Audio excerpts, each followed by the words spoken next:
মনে হয় প্রাণ এক দূর স্বচ্ছ সাগরের কূলে জন্ম নিয়েছিল কবে।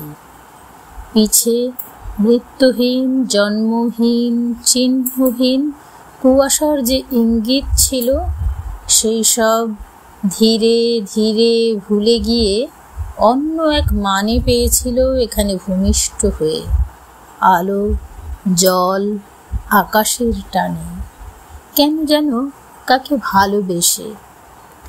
মৃত্যু আর জীবনের কালো আর সাদা হৃদয়ে জড়িয়ে নিয়ে যাত্রী মানুষ এসেছে এ পৃথিবীর দেশে।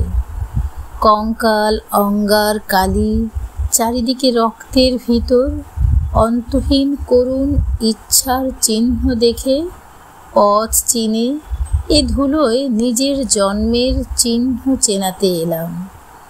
কাকে তবু? পৃথিবীকে? আকাশকে?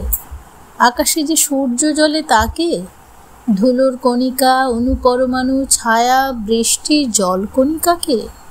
নগর, বন্দর, রাষ্ট্র, জ্ঞান অজ্ঞানের পৃথিবীকে?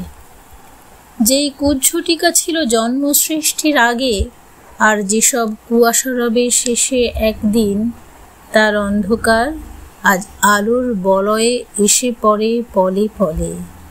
নীলিমার দিকে মন যেতে চায় প্রেমে, সনাতন কালো মহাসাগরের দিকে যেতে বলে।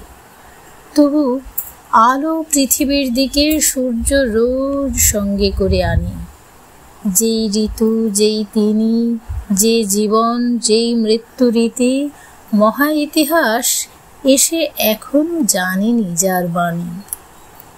সেদিকে যেতেছে লোক, গ্লানি, প্রেম, ক্ষয়, নিত্য পদচিহ্নের মতো সঙ্গে করে।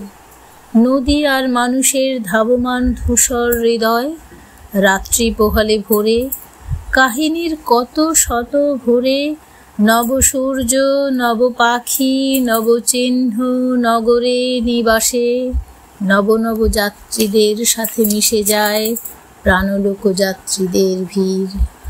হৃদয়ের চলার গতি, গান, আলো রয়েছে অকুলে মানুষের পটভূমি, হয়তোবা শাশ্বত যাত্রীর। যাত্রী জীবনানন্দ দাস।